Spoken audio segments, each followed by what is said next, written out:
Bom dia! Essa ação faz parte do projeto Vozes Inclusiva. Trata-se de um projeto de música e artes visuais para familiares e beneficiários do Instituto Olga Cos. Temos algumas turmas espalhadas pela cidade e além da apresentação final, esse projeto tem o objetivo de oferecer 2 seminários, gratuitos para cerca dos participantes, o tema está sobre direitos individuais, coletivos e difuso da pessoa com deficiência. Tivemos a primeira jornada com o Roberto Jimenez em abril e agora nós receberemos o Marcelo Panico. Bom dia, apresentei o Marcelo e aqui com a gente também está o Gabriel. O Gabriel é nosso instrutor de dança, trabalha na Olga Cos, ele está como mediador dessa palestra. Então hoje a gente vai ter o privilégio de escutar uma conversa entre os dois, mais a fala do Marcelo e o Gabriel mediando toda essa história aqui, essa nossa conversa, tá bom? Boa palestra, um bom dia para vocês, eu estou por aqui, qualquer coisa chamem. Vou passar a palavra para o Gabriel agora. Bom dia, pessoal. Bom dia. Saudade de vocês, hein?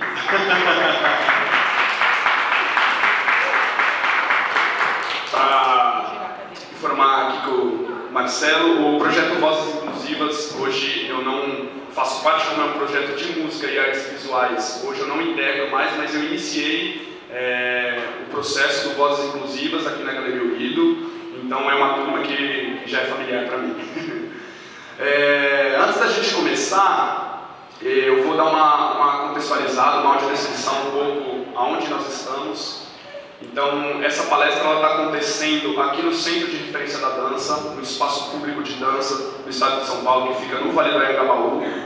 A sala onde a gente se encontra é a sala cênica do CRD, então é um espaço de performance, com um linóleo preto, um espaço bem escuro. Ao centro dessa sala tem 2 cadeiras, eu estou sentado na visão do público do lado esquerdo, eu estou vestindo uma camiseta branca de mangas pretas, uma calça preta e um tênis. Eu sou um homem branco, de cabelos pretos curtinhos, tenho barba, e aos meus pés aqui, embaixo de mim, está o Luigi, o meu cão-guia, um labrador amarelo bem pequenininho, comparado com outros cães-guia.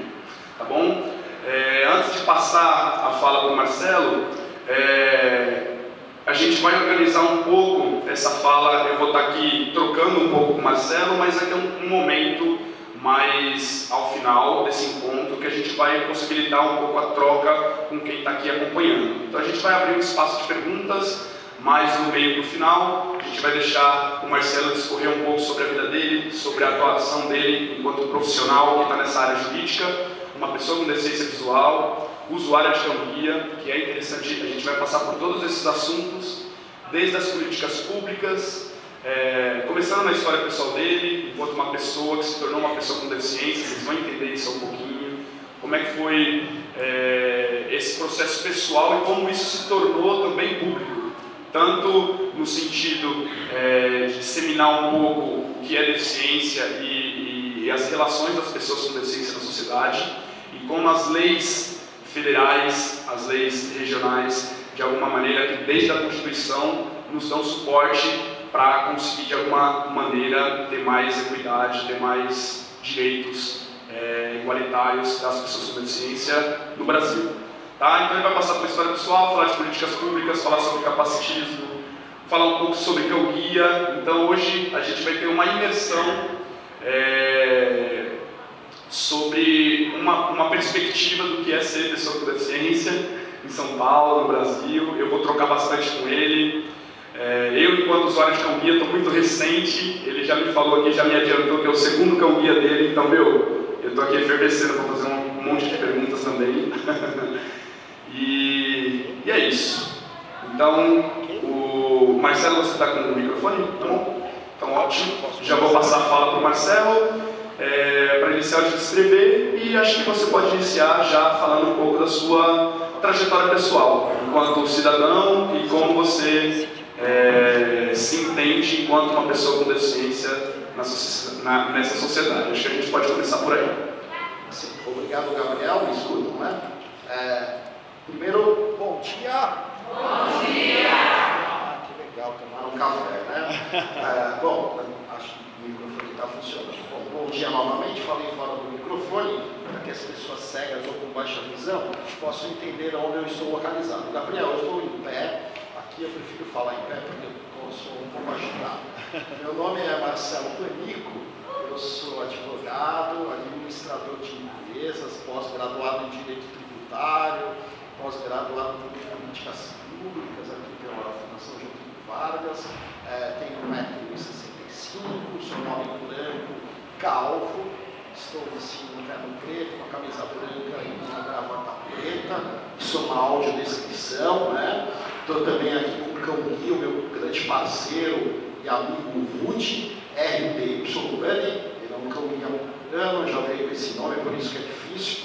É um labrador amarelo claro, bem clarinho, quase branco, já está com 8 anos de idade, é o meu segundo cão guia. Depois a gente vai passar um pouco pela minha apresentação, falar um pouco de cães guias, né? Mas eu queria iniciar minha fala primeiro agradecendo muito o convite, é uma honra da Instituto Olga Costa, um grande parceiro da Fundação Dorina no Rio para Cegos, onde eu trabalho, e também dos conselhos participativos, né? Diversos conselhos do qual eu faço parte, representando a Fundação Dorina, e também um grupo de trabalho que pensam políticas públicas para a gente avançar em direitos, principalmente das pessoas com deficiência, mas entre outros públicos. Como o Gabriel introduziu aqui, muito obrigado, Gabriel, pela apresentação, é um prazer também, uma honra te conhecer, compartilhar aqui esse painel, onde tem as coisas que a gente vai falar hoje. A gente não só vai trazer a questão do direito como legislação, mas principalmente, eu fiz questão disso, de trazer o direito na prática. O quanto vocês, o quanto o filho de vocês, quanto a pessoa com deficiência, ela pode ser protagonista da sua própria história. E nisso a gente vai passar por algumas trajetórias. Então, como a gente colocou aqui o Gabriel, vou começar com a minha apresentação e passando por alguns itens. Então, novamente agradecendo ao Instituto Olga Costa pela oportunidade, também queria destacar também a parceria das nossas colegas de audiodescrição, o evento que conta com audiodescrição. Para quem não conhece, audiodescrição é relatar as imagens em palavra, para quem é cego ou baixa visão, ou até mesmo pessoas idosas. É fundamental para que a gente... Dá licença, só um minutinho. Uma delas, como a gente estava falando, é fundamental para a pessoa cega, com baixa visão, ou mesmo pessoa idosa, tem esse recurso, né? Você relatar as imagens, principalmente aquelas visuais, e o mundo é muito visual, né? Eu fiz também questão de não trazer nenhuma apresentação visual, som, por conta também dessa provocação, né? Normalmente, para quem não enxerga como eu, vai muito em painéis ou apresentações que tem gráficos, imagens, e sem o recurso da audiodescrição, a gente não enxerga. Gabriel. Trocar a cadeira, só, tá? Porque ele achou um negócio aqui, fica comendo mesmo.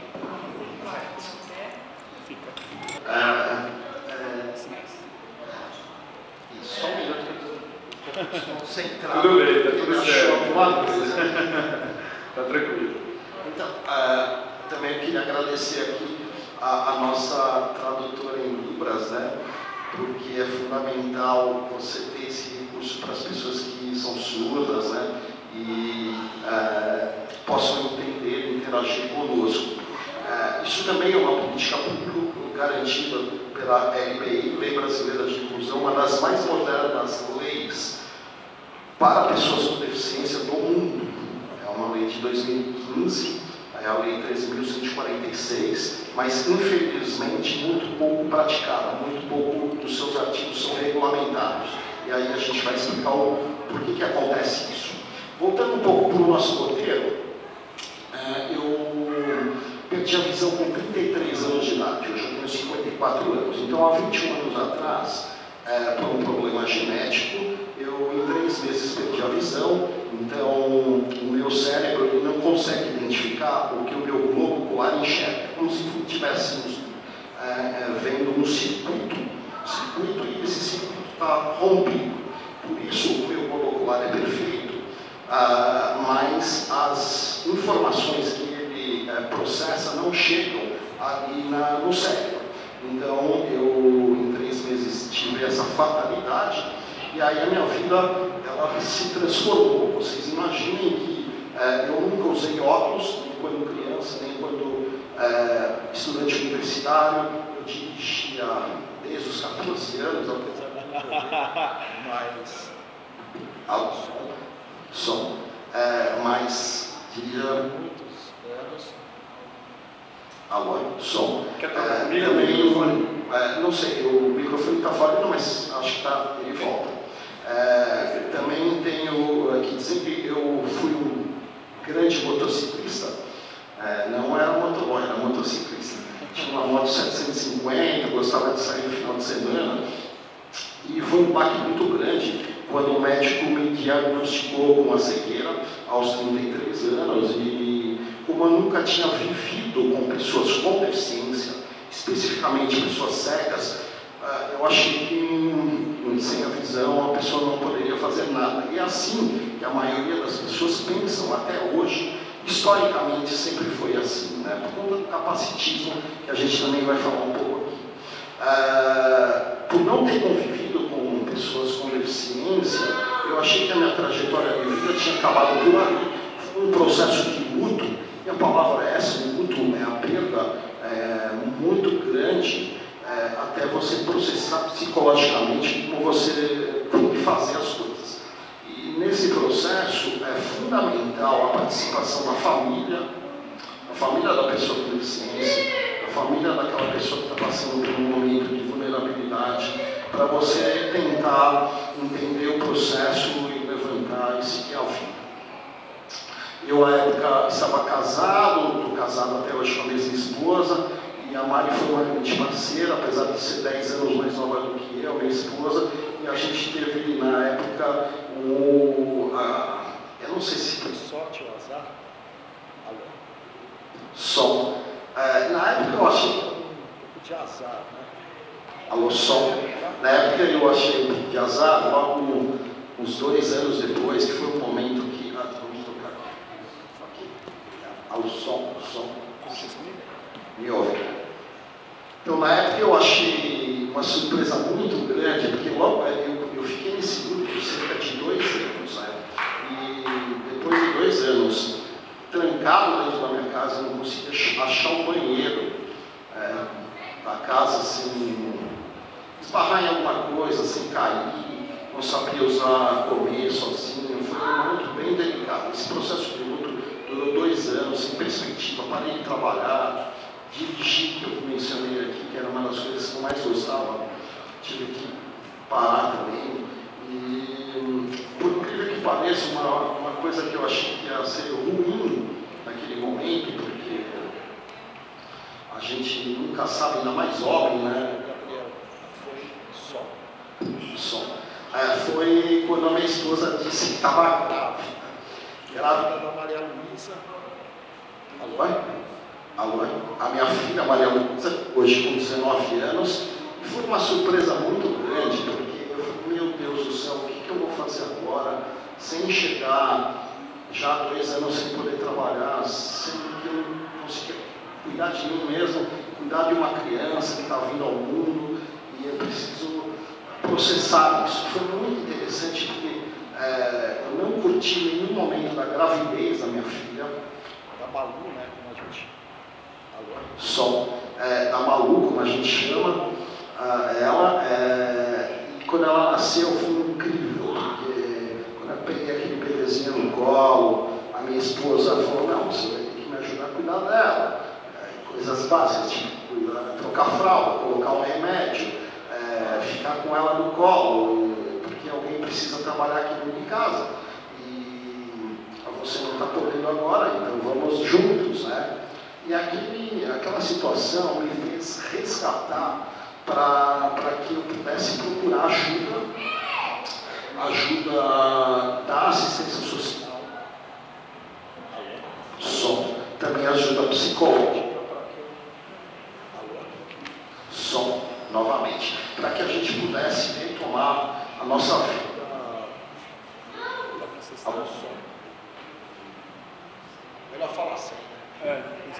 Dá para falar 100 mesmo? Alô? É que se falar 100, acho que não sai na gravação, né? Por isso que a gente tem que tentar. Bom, se vocês não se incomodarem, a gente vai parando alguns instantes. Som, que eu acho que a bateria não aguenta.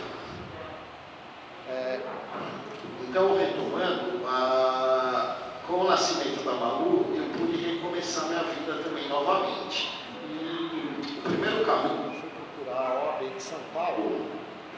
A OAB de São Paulo é a Ordem dos Advogados do Brasil, Seção São Paulo, onde eu prestei o exame para advogado.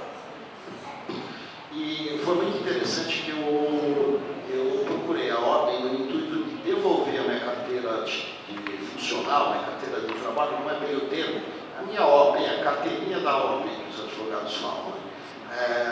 Porque eu achei que uma pessoa cega jamais poderia advogar novamente. Olha. Alô? Alô?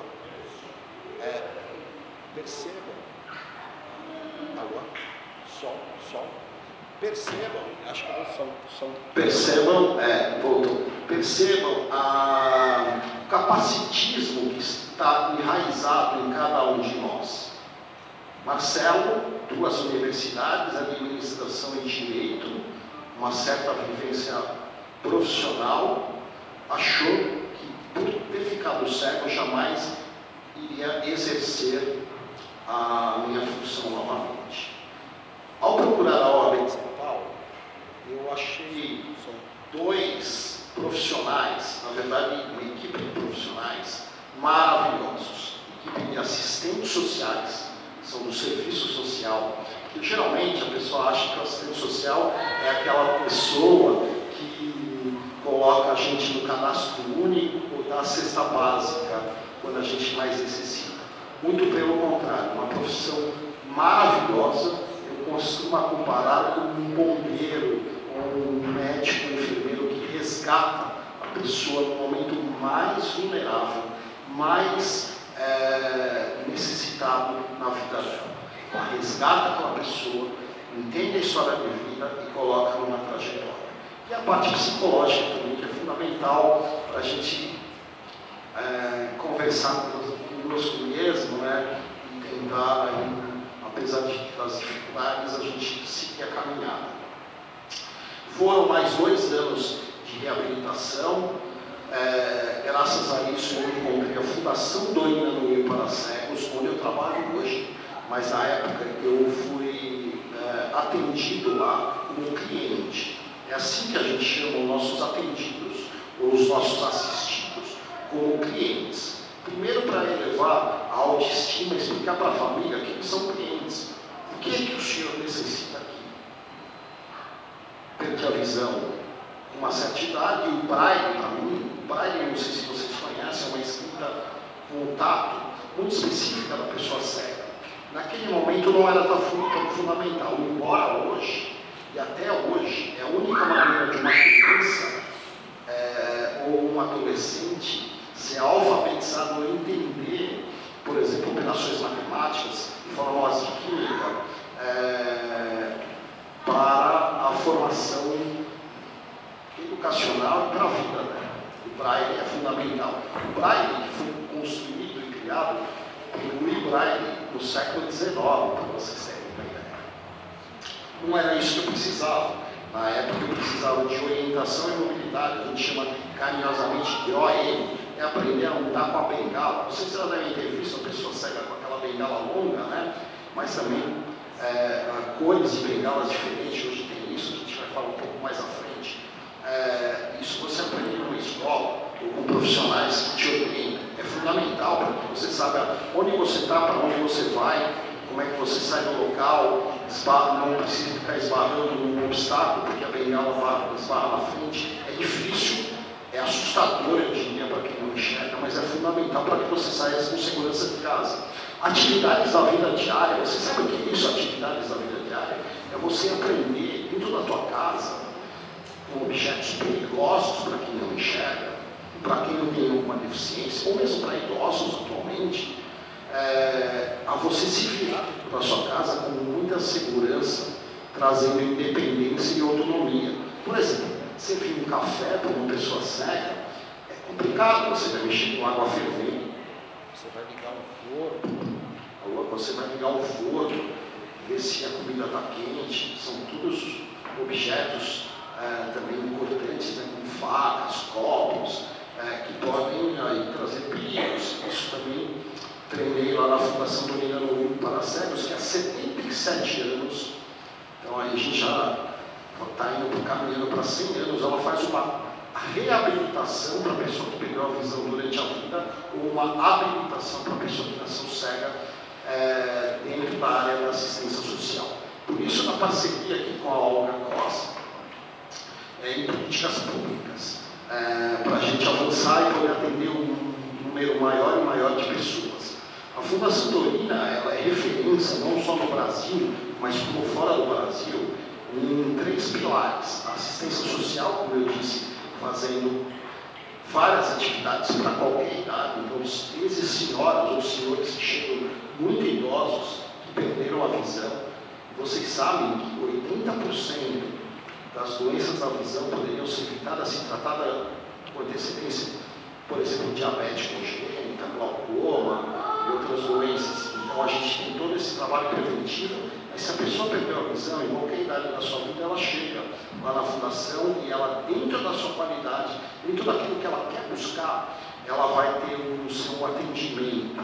Né? Eu, por exemplo, precisava voltar, além de me virar na minha casa, cuidar de uma bebê. Vocês imaginam colocar as gotinhas do remédio, a quantidade certa de uma bebezinha? Quantas gotas vão de um remédio mais básico que for? Se você colocar mais ou colocar menos, você pode matar uma criança. Então, isso, a pessoa que não enxerga aprende. Graças a uma política de assistência social, uma política pública que garante esse tipo de treinamento com projetos, né, e programas como esse que nós estamos fazendo aqui. Vocês são protagonistas disso, porque assim como eu estava aprendendo, a minha esposa também aprendeu na época, a confiar numa pessoa que não enxerga, cuidar da filha dela. Isso é um processo, não é óbvio que no dia da aula você já sai ótimo, é um processo de aprendizado. Isso garantido graças a políticas públicas. Voltando só à Fundação Dorina, então tem um pilar na assistência social, tem um pilar na educação. Hoje não tem uma pessoa cega ou com baixa visão que não queira se formar, se instruir, ler, se não tem um livro que foi produzido pela Fundação Dorina Norumo para Cegos. Lá nós temos a maior imprensa braille da América Latina. Participamos do Programa Nacional do Livro Didático. Qualquer aluno que está sendo alfabetizado, mesmo no nível médio ou fundamental, ele recebe um livro igual àquela criança que enxerga, ou em braille, também em braille de letra embrulhada, para que ele possa se educar. O mesmo material que a pessoa que enxerga na mesma sala de aula, porque isso é inclusão social. Você está junto com pessoas diferentes de você, trazendo a complexidade hoje do que é a deficiência, que já passou por modelos que a gente também vai abordar aqui, históricos, que trouxe aí falas e também movimentos capacitistas. Então, educação, assistência social e trabalho. O trabalho, a empregabilidade para a pessoa, ela dignifica, está contemplado isso na nossa Constituição Federal. E lá na Fundação Dorina, a gente sempre trabalhou com independência e autonomia da pessoa cega, preparar ela para o mercado de trabalho. O que você quer ser? Você quer ser advogado? A gente vai te dar o caminho, material, tanto em braille como em áudio, para que você possa se formar um técnico com internet,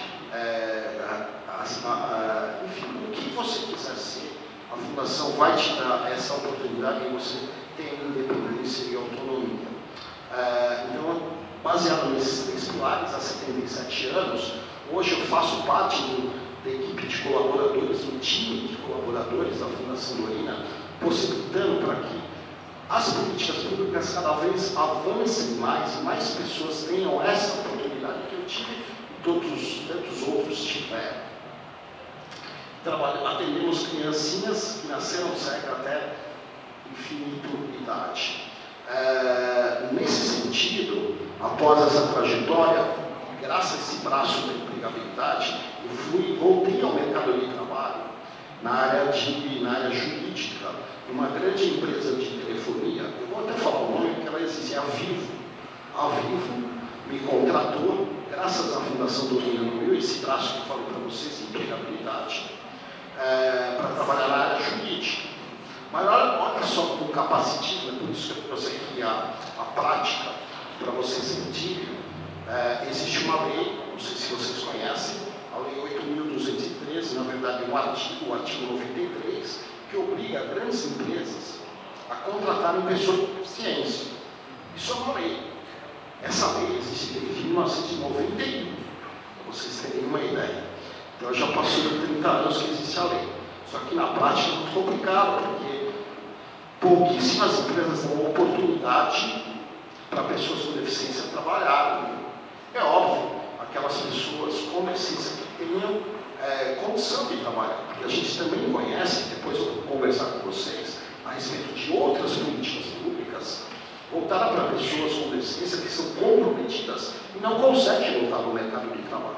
Mas a grande maioria das pessoas com deficiência, inclusive as pessoas com deficiência visual, aí inclui cegos e com baixa visão, ela tem condição sim de trabalhar e de fazer o que ela quer.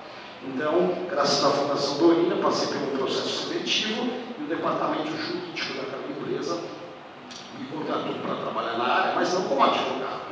Imagina, Gabriel, um advogado cego, uma empresa que tem 10 mil funcionários. Não, a gente faz uma inclusão, mas até certo ponto. Só que o meu gerente jurídico à época, ele foi fantástico. E aí ele quebrou uma barreira, que é a principal barreira. A gente pensa que a barreira principal é ter rampa, ter piso tátil, ter braille, o elevador que fala. Isso é importante, é óbvio.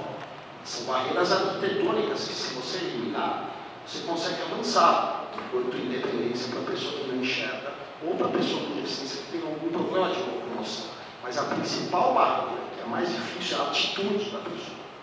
Então, eu lembro que no processo seletivo, o gerente jurídico, imagina, o gerente jurídico da Vivo, da época, me chamou numa salinha e falou assim: Marcelo, eu estou apavorado.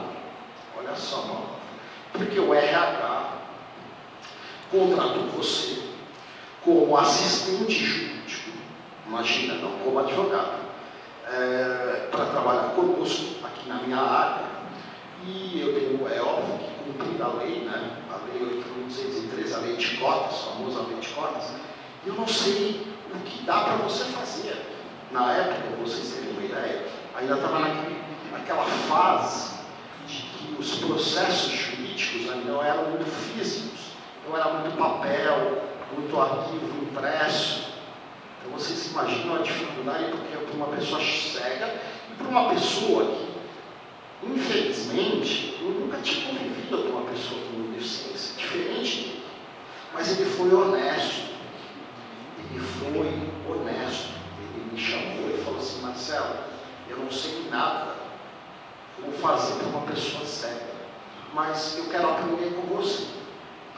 E aí, para deixar ele mais tranquilo, eu falei: doutor Alípio, o qual eu tenho muito respeito, eu também não sei o que eu vou fazer aqui, mas o senhor não me deixa sair de casa, pegar um metrô, um ônibus, um trem, praticamente um triatleta, e vir aqui e não fazer nada. Porque até hoje tem empresas que fazem isso, essa atitude capacitista, contrata a pessoa e deixa ela olhando para a parede, aqueles que enxergam, ou cegos, deixam escutando música o dia inteiro, e não participam como equipe de trabalho.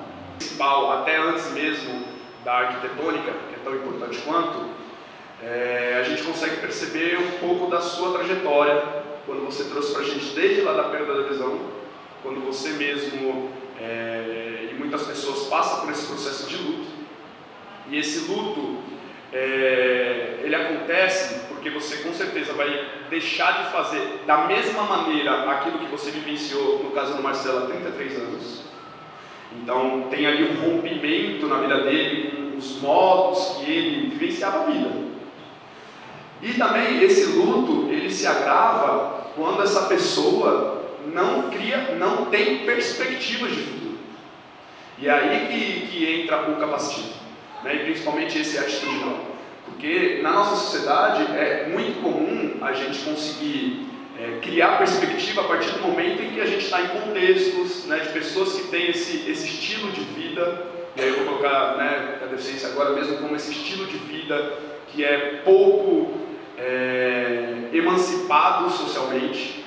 E aí quando você se encontra num contexto em que você não tem essa vivência coletiva com outras pessoas com deficiência, que desde quando você nasce, no seu ciclo de amizade, na escola onde você estuda, onde você se forma, você não encontra pessoas com deficiência. Porque essas pessoas com deficiência ainda estão muito restritas a espaços específicos para pessoas com deficiência. Então, quando ele traz esse profissional que se disponibilizou honestamente a falar, eu não sei como me relacionar com você aqui dentro do trabalho, mas eu quero descobrir isso junto com você, porque o Marcelo também não tinha essas respostas, né? Porque geralmente a pergunta, como eu posso te ajudar, ela já vem na esperança de que você já tem as respostas. E como você vai ter as respostas de uma coisa que você nunca vivenciou? Sem acessibilidade atitudinal, essa pessoa ela vai estar simplesmente jogada lá dentro, simplesmente para cumprir com um dever da empresa, mas não desempenhando o papel que é possível ela realizar. E um outro ponto que eu quero ressaltar aqui, antes de você continuar, que eu achei importante, é o tratamento da pessoa com deficiência quando chega lá, por exemplo, na Fundação Durina, de cliente. Porque quando você se coloca como cliente, você se coloca como uma pessoa ativa naquele espaço. Então você não chega lá passivamente, só esperando receber aquilo que as pessoas têm, então você chega lá sem nada, quase um indivíduo vazio, que vai receber tudo aquilo que eles têm para você se tornar. Não, quando você se coloca como cliente, você já se coloca ali como um indivíduo, como um cidadão que está ali no direito dela buscando possibilidades. Então há ali um rompimento com a passividade, porque é muito comum, socialmente, politicamente, a pessoa com deficiência ser aquela que só recebe. Seja o apoio, seja o suporte, seja a assistência, que é muito importante acontecer, mas ela é uma pessoa que tem uma história, que tem seus próprios conhecimentos, que tem suas vivências. Então, às vezes, as nomenclaturas que a gente vai utilizando retira um pouco essa contenção dessa pessoa. Uma pessoa como cliente, ela está ali ativa, ela tem interesses específicos naquele lugar.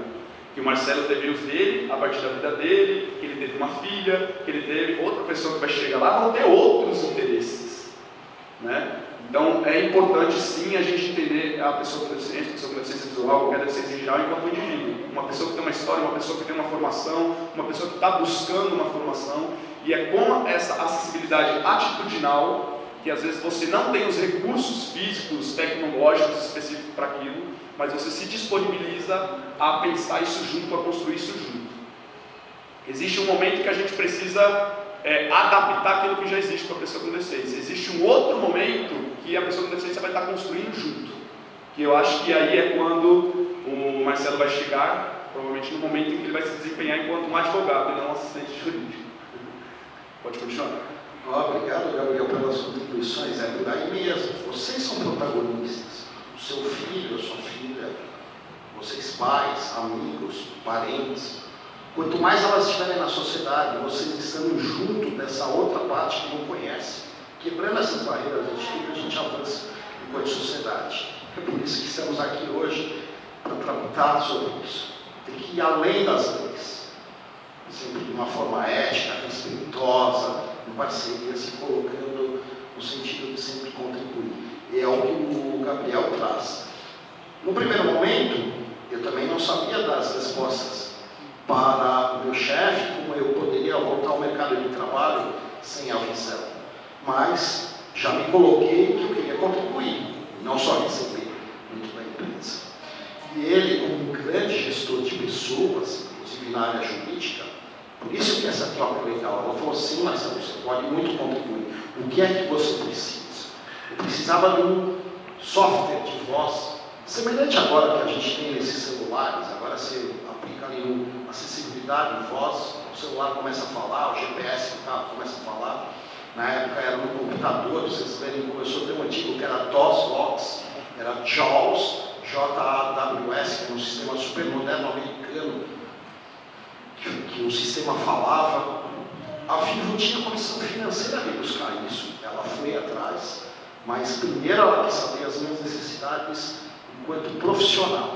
E aí, a primeira sacada que esse gerente teve é falar assim: eu vou colocar um advogado júnior, né, que é júnior, sênior e pleno, né, são as categorias de advogado, para sentar do teu lado, vocês vão trocar ideias, informações. Olha só a sacada dele, para que a gente melhore o handicap, a melhoria dos processos, das defesas da Vivo no judiciário. E foi assim, eu sentei do lado de um colega advogado, ele era advogado, eu também era advogado, só não estava na função de advogado. Mas a troca foi fundamental, porque eu pensava de um jeito, ele pensava de outro. O direito é muito legal porque tem isso, cada um pensa de um jeito, não é uma ciência exata. E aí, você, daquela maneira, você defende uma tese, defende, vai buscar informações, números, decisões favoráveis, e aí você defende aquela tese. E aí, um ano depois, eu já me tornei advogado, porque é uma outra coisa interessante que acontece nas empresas, nas escolas também, aquela situação de que a pessoa com licença ela é contratada, ou ela passa a estudar naquela escola, e ela nunca tem um plano de evolução, ou um plano de carreira. Isso é fundamental, porque vocês têm um estímulo de crescer profissionalmente, crescer como pessoa. E foi um dos dias mais felizes da minha vida, em 2005 para 2006, eu recebi a promoção de ser advogado da Vivo naquela época. Inédito, porque ele percebeu o quanto eu poderia contribuir. Nessa trajetória, eu já ajudava um grupo de amigos juristas a desenvolver uma lei federal, a 11.126, que foi promulgada em 2005, que autorizava o cão-guia entrar em qualquer lugar público ou privado no Brasil. Não existia uma lei federal. Então, se o seu restaurante gostava de cachorro, você entrava. Se a sua estação do metrô já tinha visto o cachorro, você entrava. Mas aí, a hora que você ia descer na outra estação do metrô, não deixava. Porque não tinha uma lei federal, no Brasil todo, que permitisse cachorro ingressar e permanecer nos locais. Olha só o absurdo. Graças a modelos de outros países, né, principalmente Estados Unidos, América do Norte e Europa, já tem um histórico de mais de 100 anos de crenças. A gente trouxe essa experiência e eu ajudei um grupo de juízes a contribuir, mesmo não tendo cão-guia, mesmo com a minha bengala, porque eu sabia que as pessoas que tinham eram muito as pessoas que tinham cão-guias. Na época a gente falava de 10, 20 cão-guias no Brasil todo, olha só, precisavam de um direito garantido, que é o direito de ir e vir. Isso está na nossa Constituição Federal. Agora, a Constituição Federal é uma lei ampla, senhores e senhoras. Não vai ter escrito na Constituição Federal: você tem o direito de ir e vir com o seu cão-guia, mas você tem que ter um bom senso, você tem que ter uma ética. Se esse cachorro está com um equipamento identificado, vacinado, treinado, educado, por que é que não vou recebê-lo no meu táxi, no meu aplicativo, no meu avião, em qualquer lugar? A sociedade precisa avançar nisso. Nós temos leis, políticas públicas fantásticas. Lei 11.126, que eu acabei de mencionar no dia, é de 2005. Até hoje, Gabriel, não sei se passou, tem motorista de aplicativo que nunca leva cão-guia. Isso é um absurdo. Nós temos que ter um caminho de educar esse motorista. Porque hoje é o cão-guia. Amanhã a pessoa com cadeira de roda não quer levar porque vai dar trabalho. É lógico que tem que fechar a cadeira de roda, parar, demorar um pouco mais para fechar, para colocar no banco de trás. Daí a pouco uma pessoa com um síndrome digital, porque não, que tem que trabalhar e pegar um Uber, tem a sua independência. Uma pessoa com deficiência intelectual, uma pessoa surda, não oralizada, por exemplo. Como é que podemos avançar nisso? Se ele não sabe, se a pessoa não sabe, assim como o meu chefe na época da Vivo não sabia, o mínimo é ter simpatia e perguntar: como é que eu faço? Você pode me explicar? a gente vai ter um entendimento maior, até pela complexidade. A gente estava falando aqui de pessoas cegas e com baixa visão, né? O mundo da cegueira, costumo brincar assim, é muito diverso, né?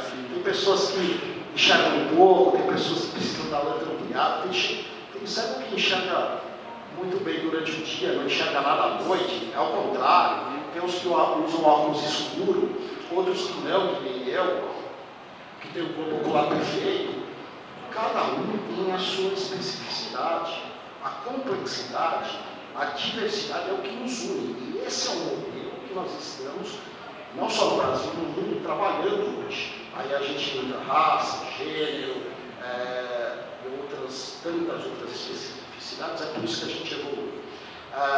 Aí, em 2007, eu tive a graça e a satisfação de, como advogado, fazer todo esse treinamento que você fez, Gabriel.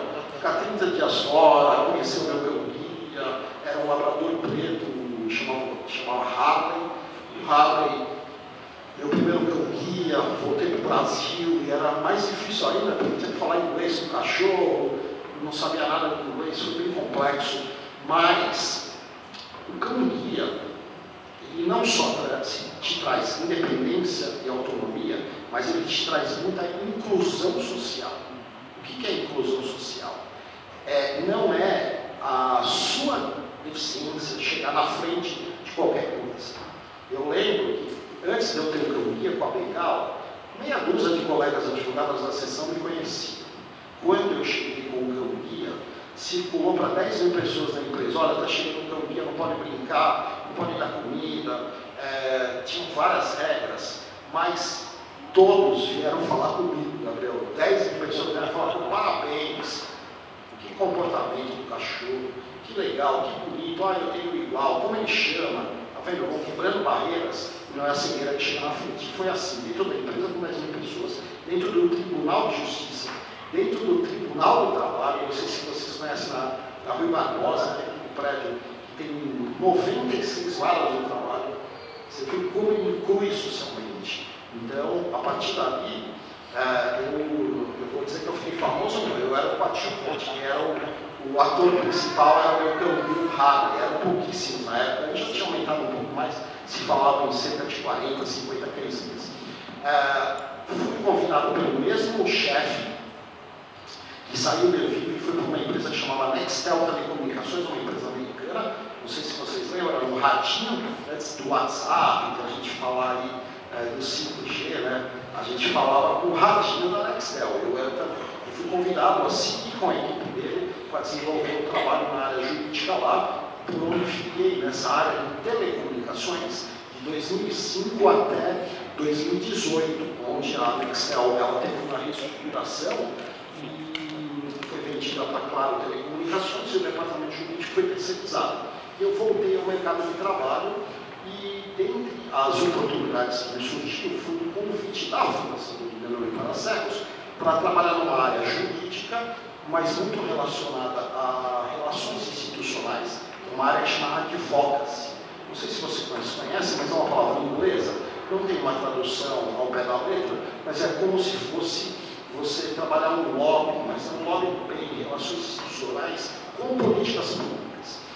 Desenvolvendo esse trabalho, eu passei a ocupar, primeiro, conhecer muitas organizações de outros segmentos, que não só da pessoa cega ou com baixa visão. Então, eu conheci isso porque, logo representando a Fundação Domina Will, eu fui eleito como presidente do CONSEGAS, Conselho Estadual de Assistência Social. Então, no estado inteiro, 645 municípios, viajei o estado de São Paulo inteiro, cidades que tinham pouquíssimos habitantes até a metrópole de São Paulo, que é uma megalópole, a maior cidade da América Latina, entendendo a especificidade de cada uma, as dificuldades de cada cidade.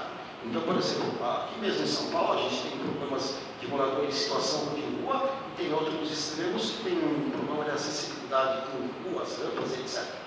Depois nós vamos abordar sobre isso. Eu aprendi muito que as políticas públicas a gente consegue mudar fortemente com muito número de pessoas, maior número de pessoas, a situação do nosso país, principalmente com pessoas com deficiência, e o que é mais legal, não só com pessoas com deficiência.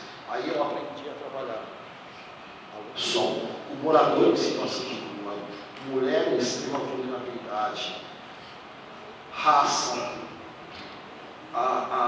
os jovens, crianças e adolescentes periféricos que não têm oportunidade, que muitas das pessoas, muito que a gente teve, até tem acesso à escola, acesso à cultura, uma cultura transforma a juventude, as crianças, a sociedade.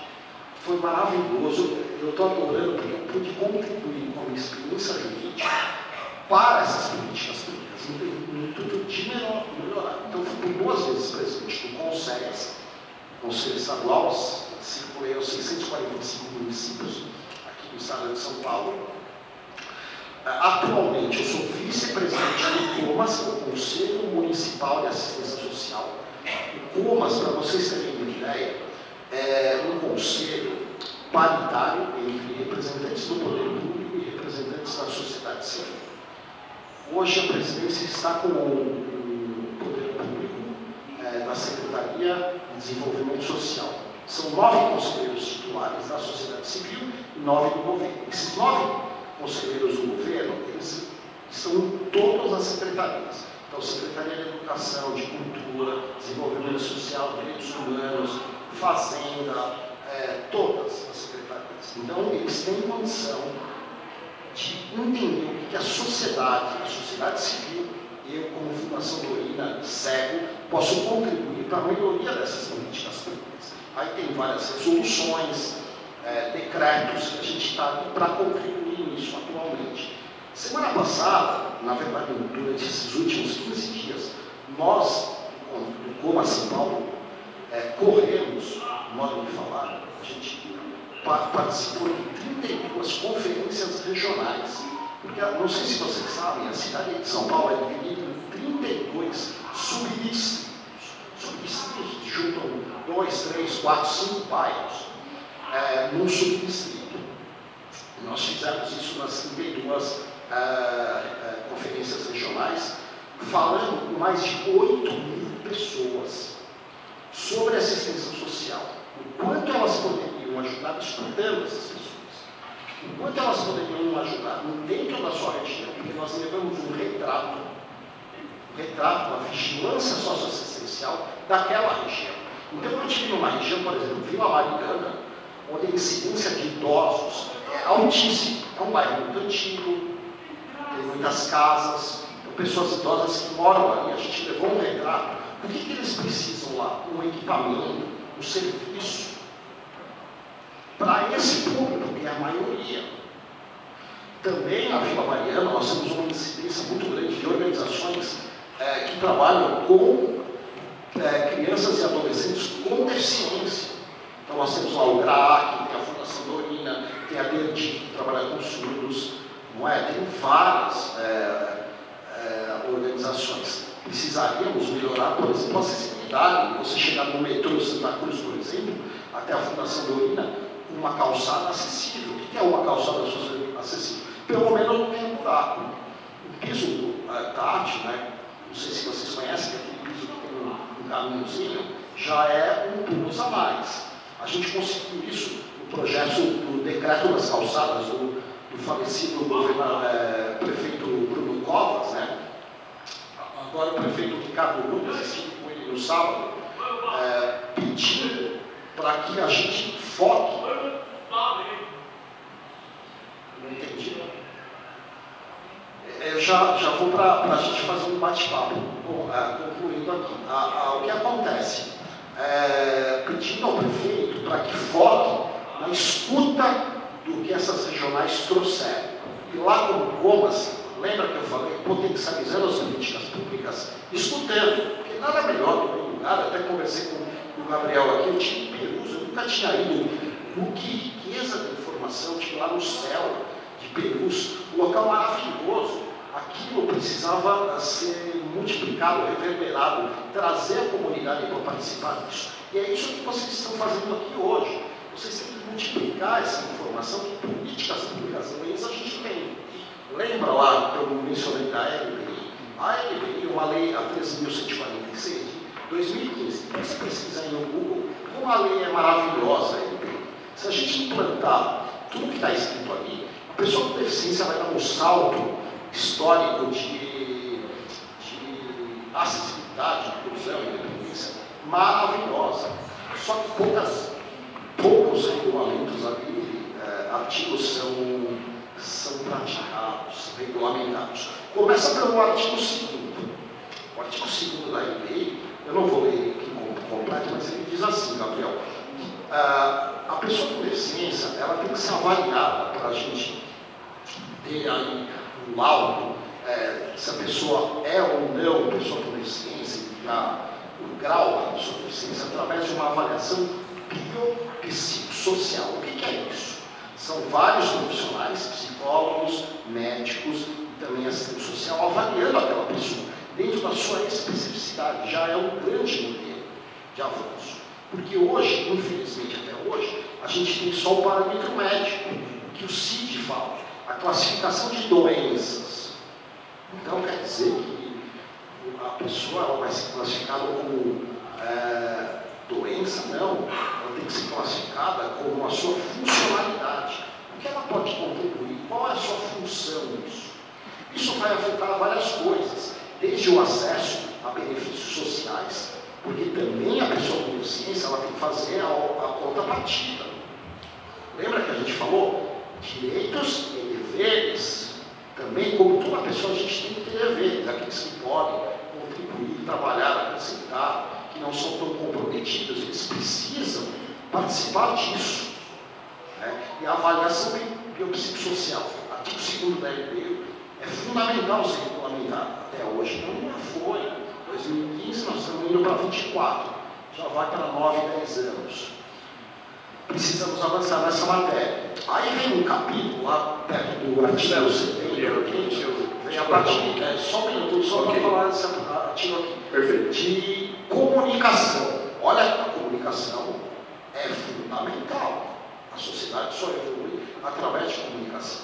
Lá nesse capítulo de comunicação, ele prevê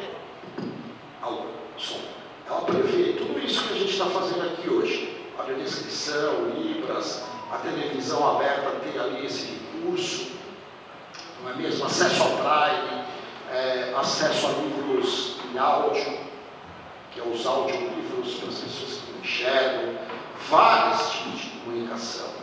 Você lançar um site, um aplicativo que tem acessibilidade, a lei fala sobre isso. Só que também pouquíssimo praticado. Então eles mandam os cookies, mandam os aplicativos, tudo em imagem, né, Gabriel? E o cego, que é um cliente, é um consumidor, ele não consegue fazer nada, porque não é acessível, não tem uma adaptação, uma legenda, para a gente entender o que está sendo colocado ali. E eu estou falando isso cego, porque eu sou cego. Mas aí eu quero que vocês reflitam para a deficiência de cada um de vocês, ou do filho de vocês, ou de cada pessoa. Porque todos nós temos uma dificuldade. Né? E percebam que o Brasil está cada vez mais sendo um país de idosos. Qual é a política pública hoje que a gente tem para a pessoa idosa? Nós estamos falando do quê? Acessibilidade. A calçada que tem rampa, muito íngreme, ou degraus, ou que a pessoa coloca uma lixeira na frente, no meio da calçada, para o seu vizinho ou passar ali, está dificultando ela mesma, que vai ficar idosa. Cada vez mais pessoas estão vivendo 80, 90, 100 anos. Que bom que é assim.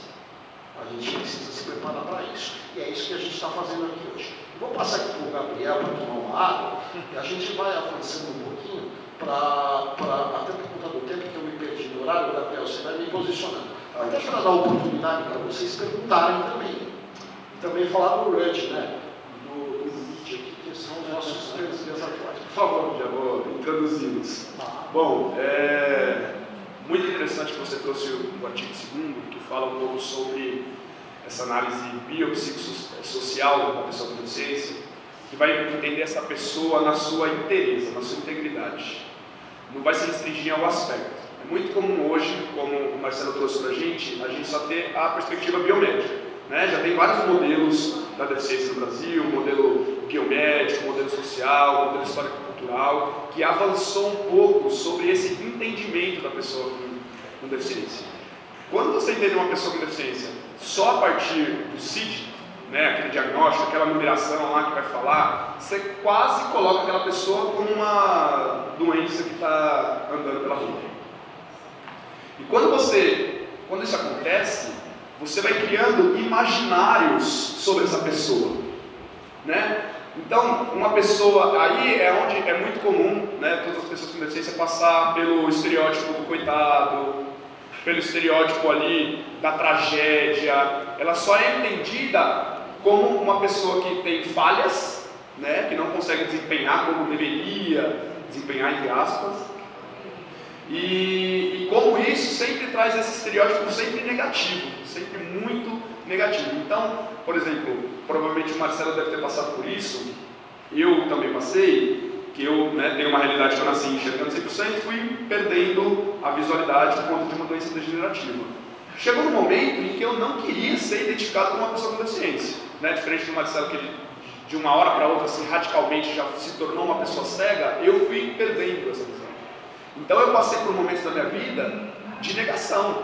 Eu não quero ser reconhecido na sociedade como uma pessoa com deficiência. Por quê? Porque se tem um imaginário do que é uma pessoa com deficiência que se constrói principalmente da maneira como você entende ela. Se a gente só é entendido a partir de uma perspectiva biomédica, a doença ela é ressaltada o tempo inteiro. Então deficiência vira sinônimo de doença, deficiência vira sinônimo de falha, deficiência vira sinônimo de invalidez. Isso é um ponto também que eu quero conversar com o Marcelo. E como que isso constrói as relações, não só profissionais, né, de você conseguir se tornar um cidadão ativo que também produz, né? Vivemos numa sociedade capitalista, então os meios de produção e a produção é muito importante para você se construir enquanto cidadão, e isso muitas vezes é impedido. E também as relações humanas, as relações interpessoais. Quando o Marcelo trouxe lá o exemplo do cão-guia, que quando de 10 pessoas na empresa conhecia ele, quando ele entrou com o cão-guia foram 10 mil, porque mudou a interpretação dele enquanto uma pessoa com deficiência. E isso também eu senti muito. Eu sendo uma pessoa que me servia da bengala, parecia um pouco que afastava a relação com as outras pessoas. Porque eles olhavam para mim, vinham, nossa, coitada, aí vem aqueles discursos, meu Deus, tão bonito, que pena, que bicho, né? Essas coisas que a gente escuta no dia a dia. E aí quando eu passei a ser um usuário de cão-guia, né, comecei a circular com o vídeo, isso muda, porque aí não é mais a tragédia, né, de uma pessoa que não enxerga, aí já passa a ser, o cachorro já coloca num outro lugar, eu já começo a ser ativo.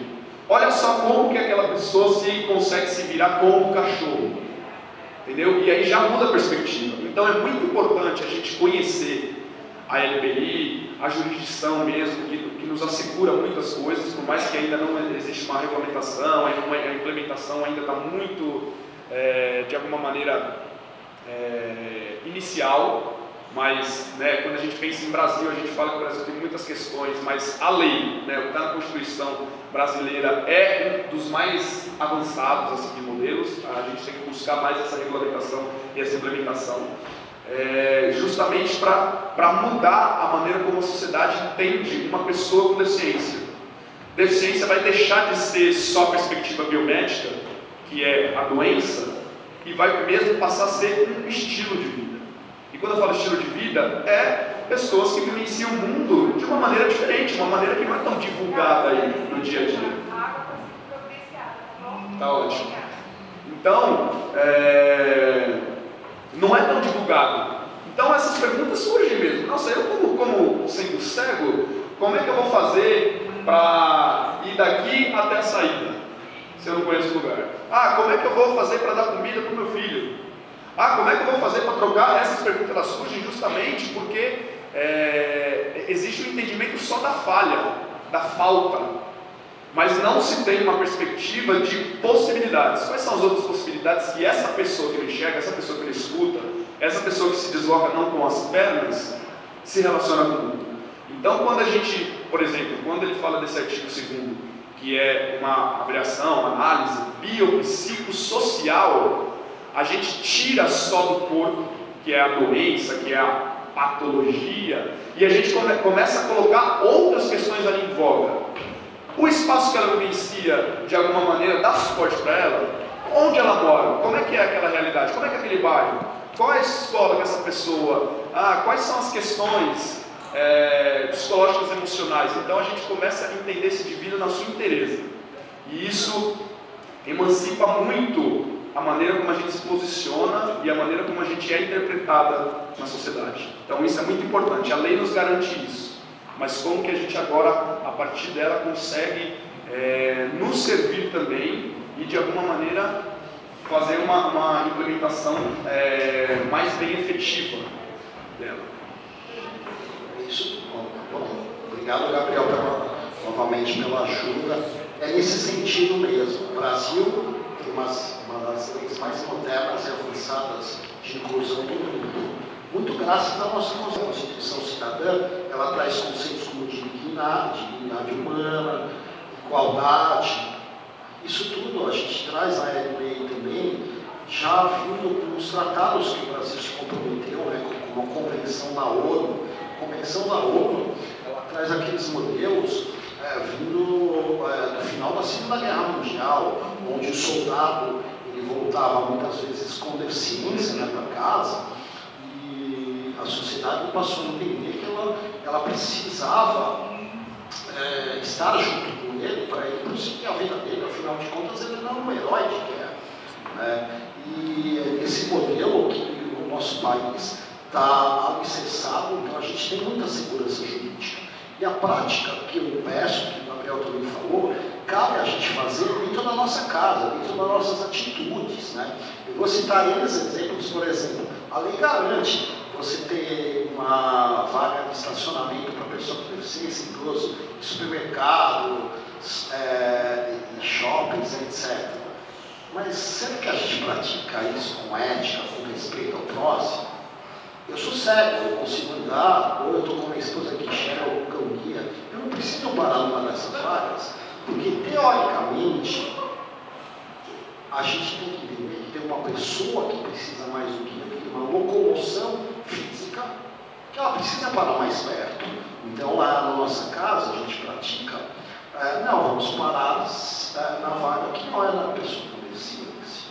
A gente tem que se policiar todos os dias. Eu trabalho com um público extremamente vulnerável nesses conselhos. Eu não sei como chamar corretamente as nomenclaturas, os nomes, o LGBTQI+, e tem outras letrinhas.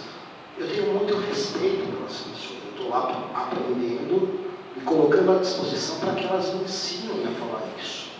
E cada um de nós temos que aprender isso, sair de casa tirando essas ideias, ideias preconcebidas, né, de capacitismo. Aí eu falo da deficiência visual, que é o que eu vivenciei, Gabriel também, nesse sentido de a gente se colocar, cada um na sua posição. Como conselheiro estadual, presidente do CONSEAS, a gente trouxe um modelo, graças ao consórcio, junto com as prefeituras, porque também para o poder público é complicado você regulamentar a legislação. Custa muito dinheiro, eles não sabem como fazer, e aí a atitude acaba sendo relevada. Eu lembro que um consórcio aqui no Franco da Rocha, uma região muito carente, aqui próxima a São Paulo, outro município, nós fizemos um consórcio lá para residências inclusivas. Não sei se vocês conhecem, residência inclusiva é uma casa, geralmente administrada por uma organização social, que ficam pessoas com deficiência 24 horas por dia, tendo um cuidado, mas na área da assistência social. Então não é uma casa que tem um viés terapêutico de saúde, que são aquelas deficiências mais comprometidas, né? Que precisam aí da intervenção médica, medicamentosas, né? intervenções medicamentosas. Então, eu tive o prazer, como presidente ali do Poder Público desse consórcio, inaugurar duas casas de residências inclusivas, né? Maravilhosas. No máximo 10 pessoas com deficiência. Geralmente não tem mais familiares. Os familiares todos morreram. Então, não tem com quem ficar. As organizações hoje, elas, diferente de modelos atrás, por isso que o Gabriel traz aqui, as nomenclaturas também de inválido, PCD, não cabe mais. A gente tem que se policiar. Eu sei que muitas vezes vem falas que a gente coloca, né, mas temos que avançar nisso também. E essa residência me marcou muito, porque tem um cuidado de casa mesmo, a pessoa se sente em casa. Né? Então tem televisão, tem uma sala, tem uma cozinha aqui. Isso a gente já pode praticar, isso dentro do nosso condomínio, dentro da nossa casa. Será que numa reunião de condomínio, o zelador, os moradores colocam uma pauta para falar do que a gente está falando aqui de políticas públicas? Será? É uma provocação. Leve isso para o seu condomínio. Aí você leva uma pauta com deficiência visual, que tem condomínios que até hoje não deixam o cachorro fazer xixi na área comum do prédio, na graminha, como se aquilo fosse um absurdo. Ah, mas se o seu cachorro faz, os outros cachorros do condomínio inteiro vão querer fazer. Pois é, passa por isso ali. Calma, então, calma. Será que no condomínio do Gabriel e outros, sabe que ele não guia, que o Gabriel não enxerga, ele tem dificuldade de ir até a calçada e voltar, que o cachorro dele precisa disso. Eu tive isso, uma experiência dessa, num grande equipamento maravilhoso, que é o SESC. Vocês conhecem o SESC? O SESC, o pessoal que vem entrar com o cachorro, não pode entrar cachorro, pet. Ok, uma regra. Tem que ser assim, a gente tem que obedecer a regra. O guia, a lei federal, lembra, ele pode entrar. Só que me viram eu dar uma guia para ele fazer um xixi na graminha do SESC. Aí, já um participante lá veio reclamar que o cachorro estava fazendo xixi na graminha do SESC e ele queria entrar com ele pet também no clube lá, sei lá onde é que era o SESC, tem teatro, tem vários equipamentos maravilhosos. Sabe o que eu fiz? De vez em ficar chateado, eu falei assim para o SESC: SESC, faça desse ovo, um omelete. Me chama para falar sobre inclusão social, nesse e os demais participantes. Por que eu preciso que ele faça xixi ali na graminha do SESC? Não vou ter que me ver até a rua, porque eu tenho horário para fazer a palestra, ou eu tenho horário para fazer a minha ginástica, ou eu tenho horário para entrar no teatro e não atrapalhar o espetáculo. Então ele tem que entender, tem que ter empatia, que, ok, é um cachorro, mas o cãozinho dele, que é maravilhoso também, não deixa de ser, eu adoro o cachorro, mas dá para ser para todo mundo, né? Será que o seu condomínio sabia disso? Será que o seu condomínio sabe que tem uma pessoa com cadeira de roda que tem dificuldade de chegar no supermercado, na esquina do seu prédio? O que custa ter uma caixinha ali de boas práticas e falar assim: quando for no mercado, eu vou ligar para aquele fulano, vou perguntar se ele precisa de alguma coisa para trazer. Isso chama residência inclusiva. Na Inglaterra funciona, mas a Inglaterra é um país que tem milenar praticamente e já tem muitos anos que faz a parte de inclusão social. E a gente pode começar a fazer isso no nosso condomínio, essa provocação que a gente faz. Às vezes eu ouço falar de mães de autistas que têm um comprometimento sério, então começam a gritar ou se bater dentro do carro ou dentro do apartamento, e aí começa a incomodar os vizinhos. Gente, a gente tem que quebrar essa barreira. A mãezinha ali, ela está com a dificuldade, mas ela não pode ficar também só esperando que isso venha de uma lei ou de uma atitude do outro. Ela tem que se colocar, ela tem que se posicionar. Não, o meu filho é sério, mas ele vai estudar numa escola pública. Porque livro eu consigo, na fundação é um exemplo, Maramara é outro. Mas ele vai estar aqui, professor, mas eu não sei, vai ter que ter um apoio. Mãe, ajude a professora, ajude a escola a buscar isso. Ajude o conselho, onde eu estou lá. Olga Cosa é um grande parceiro. Se você participa daqui, compartilhe com eles. Eles são da nossa rede, sabem como buscar esse caminho, para que esse caminho seja bom para todas as partes. Uma professora, ela tem um instrumento, ferramentas para incluir uma criança na sociedade, ela transforma o mundo. Porque é aí que nós vamos transformar o mundo. Trabalha a criança com deficiência, com criança que não é deficiente, com criança que tem outra raça, outra cor, e aí a gente vai avançando. Né? E é isso que eu vim aqui para trazer para vocês. Já vamos abrir uma pergunta, né, Gabriel? Sim, a gente perfeito. interativo. Peço desculpas em alongar. Também quero dizer que foi uma honra, um prazer compartilhar com vocês. Estou à disposição. Mais fácil de encontrar na Fundação Dorina Nuri Paracelos. Lá falar do Marcelo também, que todo mundo me conhece, ele passa o telefone, meus contatos. Aí cada conselho eu posso ajudar e colaborar no que eu precisar. Só para terminar, falando dos conselhos, além do CONSES, que eu fui presidente, atualmente eu sou conselheiro, porque a presidência ela vai renovando a cada 2 anos, vice-presidente do COMA São Paulo, também inscrições, registro das organizações para funcionarem, passa por esse conselho. Eu sou conselheiro, coordenador da área de financiamento e orçamento do CMDCA, Conselho Municipal de Crianças e Adolescentes. É o maior fundo de recursos financeiros para criança e adolescente do Brasil. Lá nós temos um fundo enorme, vinda da onde esse dinheiro? Do esforço da captação das organizações sociais, que vão em busca de grandes empresas, em vez das empresas pagarem um imposto para o governo municipal, estadual ou federal, eles direcionam para um projeto específico nesse conceito para criança do adolescente, né? Conselho Municipal da Criança e do Adolescente, que é o FUNCAD, Fundo Municipal da Criança e do Adolescente. Você sabe quem assina o recibo? Tudo bem que é eletrônico, viu, Gabriel? Os recibos do doador, aí a pessoa física pode colaborar. Sabe aquele imposto de renda que você faz na declaração, que você vai pagar para o governo? Você pode direcionar o imposto de renda 3% na metade do ano ou 6% até o final do ano para uma instituição que se acredita no projeto. Você vai receber um certificado para depois juntar na sua declaração, assinar o presidente do CMDCA e o coordenador de financiamento, que é o Marcelo Paninho. E a Patinha do Norte também, mas ajuda lá nesse ponto. Também participo do Fundo de Interesses Difusos do Estado de São Paulo.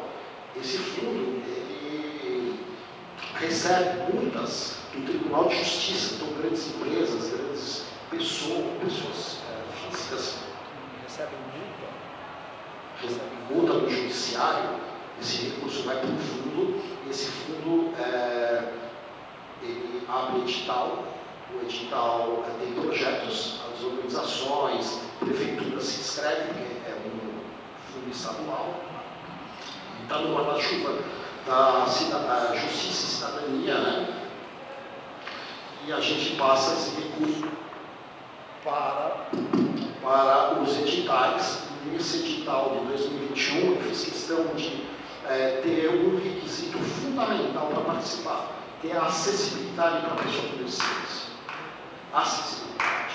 Então, muitas prefeituras se recorrem a ele para reformar uma praça, reformar um parque, ou mesmo fazer também, temos casos lá para reformar galeria de esgoto, águas pluviais, mas quando se trata de ambientes públicos, acessibilidade é um critério fundamental, coisa que não existia.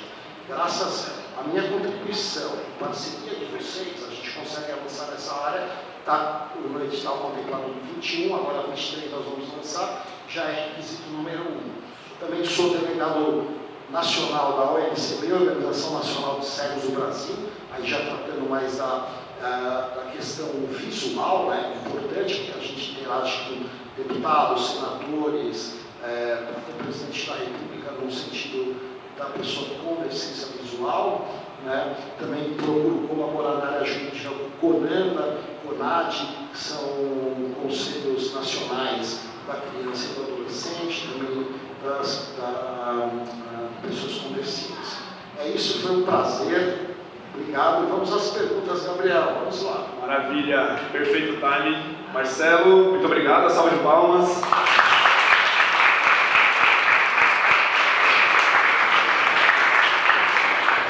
Timing ótimo, então acho que é 11h35 agora, a gente vai ter esse tempo para trocar.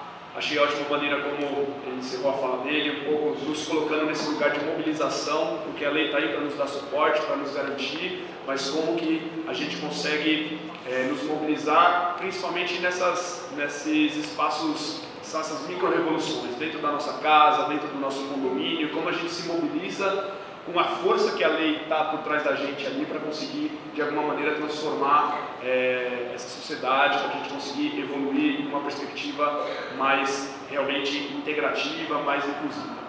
Certo? Agora, a gente pode ter, acho que, uns 15 minutos de pergunta? De troca. Se alguém quiser, o microfone está aqui, eu posso levar. Alguém tem alguma pergunta, quer contar alguma história? Um comentário.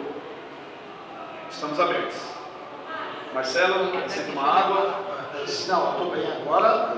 Vamos abrir para perguntas. Se não tiver, a gente pergunta, porque o nosso compromisso é até meio-dia aqui, meu Gabriel. Ótimo. Vamos ficar provocando aqui. Tem uma mãe aí perguntando. Pode falar, Cris. Oi, Marcelo. Eu sou Cristina, mãe do Gustavo autista. Eu moro num condomínio bem grande. E essa questão do política pública no condomínio eu levei para o meu. Porque como meu filho não aparenta a deficiência, ele já sofreu muito bullying, já sofreu para bater nele, então eu falei com o novo síndico, que é super importante a gente levar isso para o condomínio, porque tem muito deficiente que não está certificado. Muito bom. E eu gostei quando você falou isso, eu vou levar lá para o meu síndico novo. Olha, parabéns. É esse tipo de atitude, às vezes, realmente, como não aparece, né? As pessoas acabam não entendendo. Por isso que a gente precisa ajudar, né? Compartilhando, você vai ver, vai ter sucesso. Eu sei que tem muitas mães, e a gente sabe disso, né, Gabriel? Os pais realmente querem autoproteger os seus filhos, né? Acabam escondendo. Também foram modelos que, historicamente, infelizmente, aconteceu com as pessoas com deficiência. As pessoas com deficiência, elas antigamente não saíam de casa, né? Por isso, foi taxado aí pelo INSS, né, a Previdência Social, como inválido. As pessoas com deficiência eram inválidos. Era assim que era pensado, graças a todo o modelo histórico que veio aí na época medieval, né? Mas felizmente a gente está avançando. Nós estamos no meio dessa caminhada. E aí vem muito do encontro com o que falou o professor Roberto, há cerca de uns 3, 4 meses atrás também, aqui nesse espaço. A gente está no meio dessa caminhada, gente. Vão ter hora que no caminho vão aparecer pedras enormes. A gente precisa se juntar para tirar a pedra do caminho e continuar no caminho. Tem hora que é uma pedrinha a gente tira. Tem hora que não tem pedra nenhuma, a gente avança um pouco mais. Mas só precisamos continuar no caminho. Ok? Parabéns pela atitude, é assim que a gente faz. Peça uma reunião, uma pauta de reunião toda vez no seu condomínio para falar de autismo. Autistas, pessoas autistas, porque é um assunto novo, ninguém conhece, tem leis novas. O governador de São Paulo sancionou ainda esse ano, Tarcísio, algumas leis importantes, né, de identificação, até para que essas pessoas tenham acesso a políticas públicas, coisa que não era prevista. Então, você é parte fundamental disso, seu filho também, muito bom. Vamos lá, é Márcia que está Isso, tem mais uma pergunta, Joana. Bom dia. A pergunta? Tá, a gente está falando. Dá para ouvir? Dá. Sim. Tá. Eu sou uma mulher branca, sou do cabelo preto, sentada aqui numa cadeira preta, toda vestida de preto, mulher clara de olhos verdes. Eu sou representante de uma organização da sociedade civil. Há 40 anos a gente atende crianças, adolescentes e agora adultos e até idosos. Toda a nossa vinculação é através da assistência social.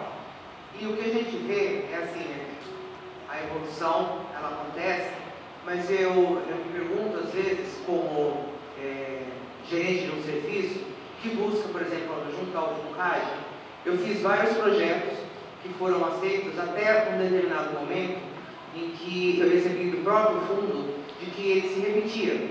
Por quê? Nós ofertamos trabalho socioeducativo através do termo de parceria com o SMARTS, mas nós temos os atendimentos ambulatoriais, fisioterapia, fonoaudiologia e psicologia. E a gente sabe que isso tem que andar junto, e até na rede pública ou no Estado ou pessoal que você tenha, esses atendimentos são limitados. O que acontece? Eu sempre fiz o projeto pedindo o custeio para esses atendimentos, porque a gente sabe que em paralelo você precisa desse aporte, como o senhor mesmo comentou, da necessidade do apoio psicológico, do serviço social. A verdade é assim, de novo, você precisa, o fato é, a saúde não faz convênio com nenhuma organização, ela terceiriza. A gente sabe que no sistema público é tido ainda como elitista, então oferecer 10 sessões com qualquer tipo de licença é o mesmo que nada. Isso também acontece no convênio particular. Eu vejo que não existe é necessário essa conversa intersetorial, mas tanto a educação como a saúde ainda são muito a passos lentos. Mas com relação ao FUNCAD, a minha questão foi muito assim, decepcionante, quando o último termo de convênio, eu acho que foi orçado por volta de 180 mil reais. Por mais que a gente se esforce, depende do outro.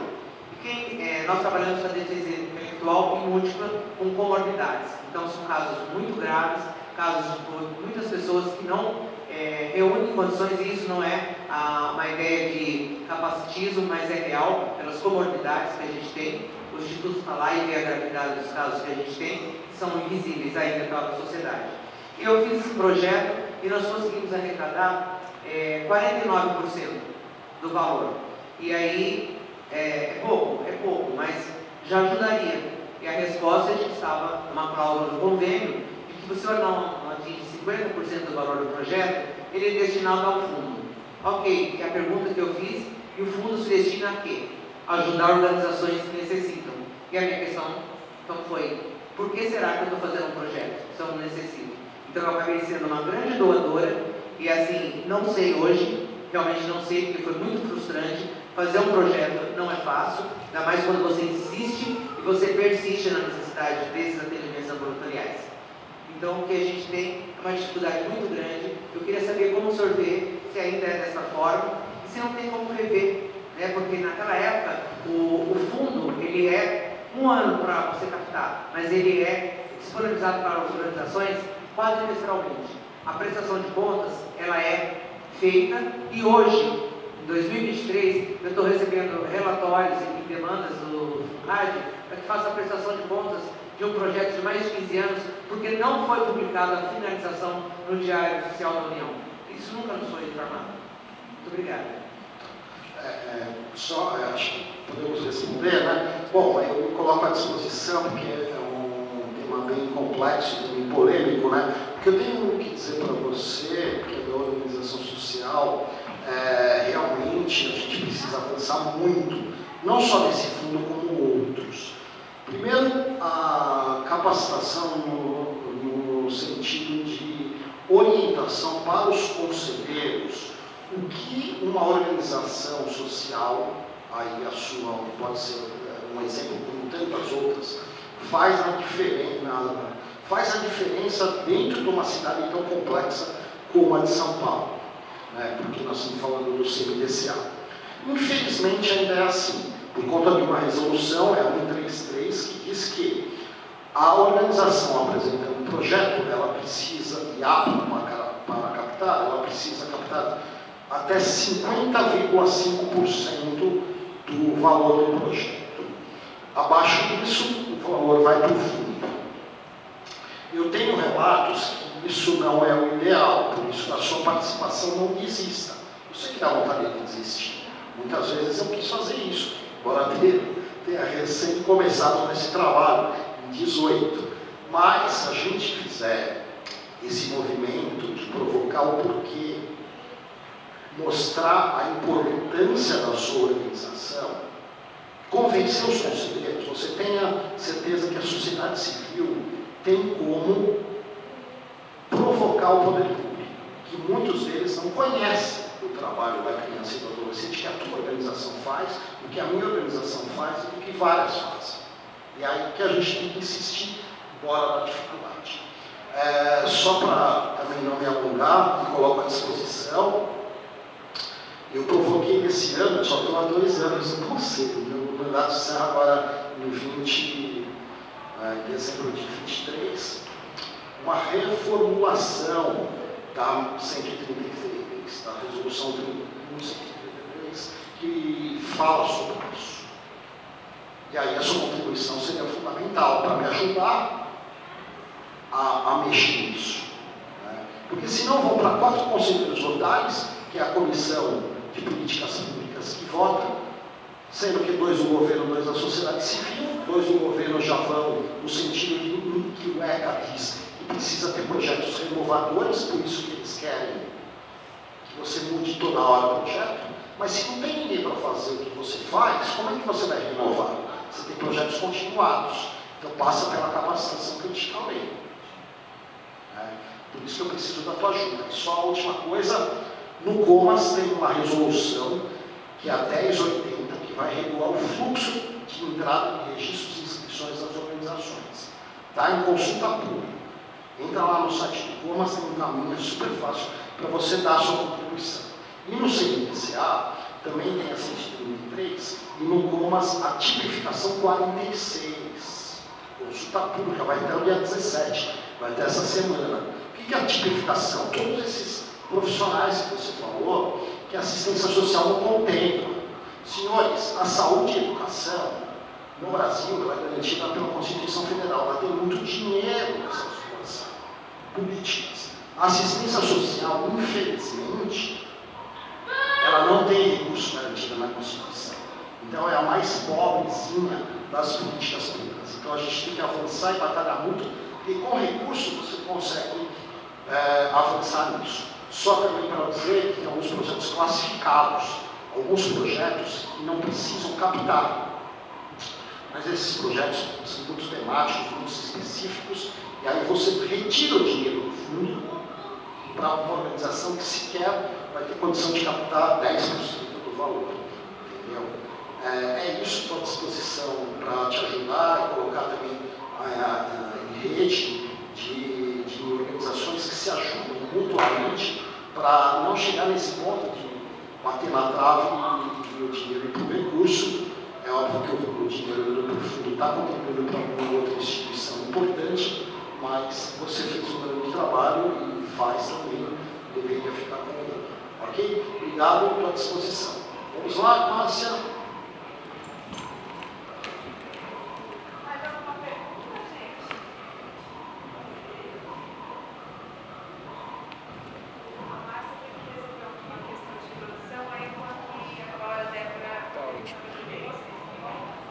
Alguém tem mais alguma fala? Alguma pergunta? Cheguei. Oi.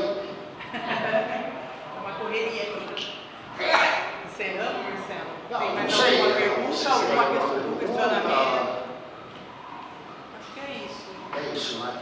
Bom, então ok. Então vamos Muito para obrigada. Ok, então só para me despedir, eu queria agradecer a vocês. É um prazer, Márcia, aqui, também Gabriel, se precisar começar o meu contato para o público, estou à disposição. Também quero dizer para vocês que o Instituto Algacós, junto com a Fundação Florida e outras organizações sociais aqui da cidade de São Paulo, contribuem muito para que as políticas públicas possam se efetivar e a gente avançar nisso. Como eu disse, é um caminho, nós fazemos parte do processo desse caminho. Uns dizem para mim que estamos no começo, outros falam para mim que estamos no meio, mas eu espero fazer a minha contribuição como uma pessoa brasileira, com muita honra, de deixar para os nossos filhos, nossos legados, um país melhor do que a gente tem hoje. Eu sei que muitas batalhas eu vou perder, mas eu tenho certeza que no final a guerra vai ser grande para todos nós. A guerra no meu sentido, a guerra da inclusão social, vocês são parte fundamentais disso. Nos ajudem, eu conto muito com a participação de vocês. Um beijo no coração, cada um de vocês. Bom retorno e até a próxima. Tchau. Muito obrigada. Pessoal, essa palestra em breve vai estar disponível no YouTube do Instituto. A gente gravou ela inteira. É um assunto muito interessante e muito importante para todo mundo. Eu vou compartilhar depois com vocês. Compartilhem. Essa fala, essa escuta do Marcelo é muito importante para a gente. Muito importante, tá bom? Muito obrigada. E espera um pouquinho para a gente acender a luz. Eu não sei onde que acende aqui para as pessoas saírem. Tem lanche ali na saída para vocês pegarem. Isso, aí.